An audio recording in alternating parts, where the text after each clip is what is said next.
Okay, here we are back to another episode of Slow. So, what we're going to talk about today? We're going to talk about communication. And I think communication is a very difficult thing in a lot of arena, whether it is marriage, relationship, among colleagues and team. But we consider ourselves to have pretty good communication. Can I say that? I don't think I have. I have to work very hard to be able to communicate. No, what I meant is, but we have worked very hard Yeah. from the days when we had to survive our relationship on long distance relationship. Survive our relationship, well, that's so bad. But to survive our LDR, what was the deal? We had 15 minutes to talk every weekend. Yep. Back in those days, it was the era of phone cards, Those of you who do not know what's a phone card, welcome to our world. where I still remember it's 50 Aussie dollars for 15 minutes, and that's all I could afford for the week. Yeah, So we learned how to talk fast. catch up with each other, fight, resolve things, get over the hurt, everything in 15 minutes. Yeah, because we didn't have the luxury to sleep over it, and we just don't. Yeah. And I think we are today blessed because we unknowingly learn how to communicate because of the limitation that we had. So we are able to talk. We enjoy talking to each other. In fact, some days we fight to talk to each other. That is apparently not very common to a lot of people. But I want to credit all that to the years of LDR where we just have to talk fast, be angry fast, reconcile fast, and love each other back fast. And so, what did you learn most out of it that you could apply it in your professional or everyday life? Wow. Because the simplest form of communication is if you can communicate in your closest relationship, that's the hardest because it comes with a lot of feelings, emotions, expectations. So, if we could do this well, how did it help you apply that into leading a team, right? Like into raising leaders or into public speaking. Yeah. I think firstly we have to recognize what we are trying to communicate. Number one, am I trying to communicate emotion? I want to tell you how I feel. Or am I trying to communicate information? I want to tell you what I know and what you should know. Or am I trying to communicate expectation?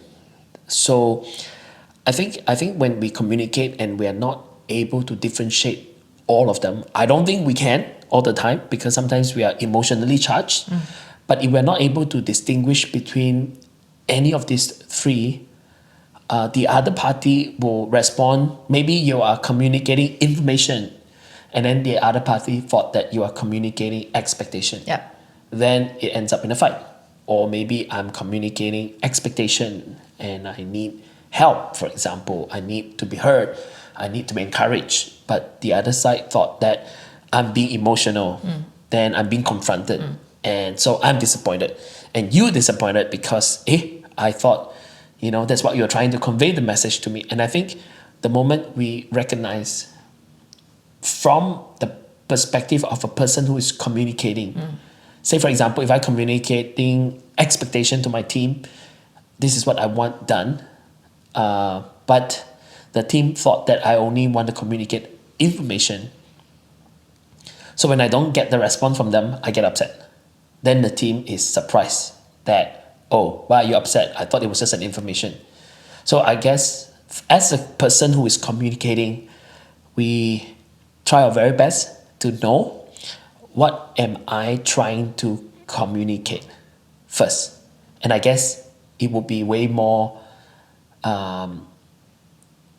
Effective and less hurt and disappointment. I guess so.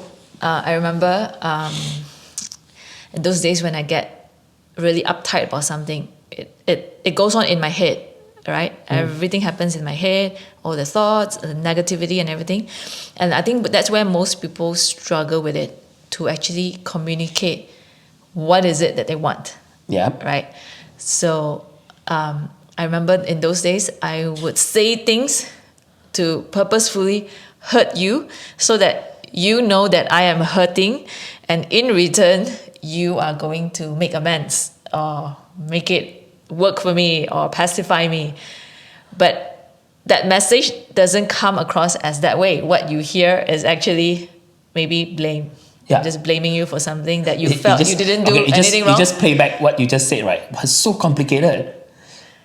And we unknowingly do that because I talk to couples all day, every day, right? And when I'm listening as a third party, this is what I hear. They are intentionally hurting each other.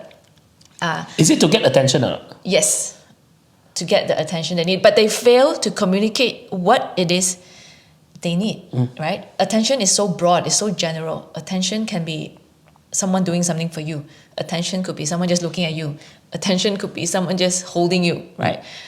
But what is it they want? And when the other person don't get it, right, what you said, when they feel, oh, you're not just communicating information, you are communicating something else, but I'm not getting it. That's where people get confused. Yep. And I think it's the same when you translate down to other relationships, when you're not clear of what you're trying to communicate. Yeah. It sounds very simple when we talk about it and discuss it.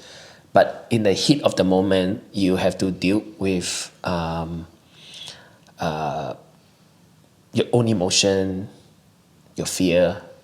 So it is not as straightforward, as easy as it may be. But so the next time before you want to say something, of course, we're not talking about casual chats and hanging out and socializing.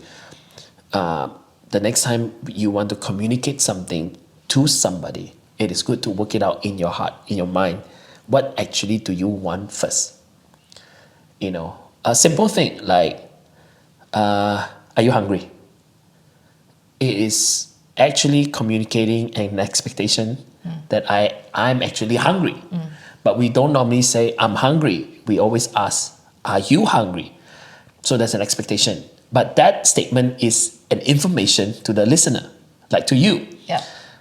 I'm not hungry. Now I'm disappointed. Like, why are you not hungry? Because I am hungry, but I never say I'm hungry. So I think when we actually realize that in human flaw or human the way we are, maybe we just like people who love us know what we think. Yeah. We want people who love us to become a mind reader. Yeah. The person who loves us to be able to decipher everything on the inside of us. And when they don't, we feel like, oh, they're slow, they're useless, they're irresponsible, Wow, useless, they don't care. That's a big word. All those things, blah, blah, blah, right? And then you think, oh, so I have to end up doing everything myself. Yeah. So therefore, in this episode, I guess the most practical takeaway for everybody is just learn to communicate directly, more straightforward. The tone doesn't have to be upset, angry. Just say, I actually just need this. Okay? Boleh help? Yeah. Minus all the emotions. Yeah. I guess the emotion will always be there as long as we recognize that, okay, it was it's my emotion speaking. I guess we're pretty good. Yep. Not a very long session, but I hope it helps. And I think there's really no shortcut to effective communication other than learning to just keep communicating, keep talking. But I find sometimes when people are very lazy to talk, maybe they're tired, maybe they're not motivated, maybe they're just not communicators. Or they have processed a lot of things in their head, but they fail to let that person in on that journey. Yeah. So by the time you communicate something out, you have already decided something in your head. Yeah. So That's you're true. just telling them, this is it, right? And that person might not be prepared for it, or they're listening for the first time and they get shocked and they react to it. And then you get upset thinking, why are you not listening to me? Why are you not really paying attention to what I'm trying to say Yeah. and be empathetic or be validating Yep. what I'm trying to say? So I guess if we can just pull back a little bit and to be more careful, more alert, more watchful about what we are saying or what we try to convey, I believe things will get a lot better. Although it is not, whatever this that we're talking about, it's not a shortcut, but at least we are starting on the right footing, and over time, hopefully, we communicate better with each other. Yep. Yep. Hope you enjoyed this episode of Slow, talking about how to communicate, why we communicate, so that the other party does not misunderstand us. Yeah. So do like, follow, and subscribe to this podcast channel and share with your friends if Yep. you find it helpful. Until the next episode, we'll see what we want to talk about. Yeah, just a couple talking to each other, nothing too complicated. Just bringing you into our everyday life. That's our intention. That's right. Okay, have a good one now. Ciao. Bye.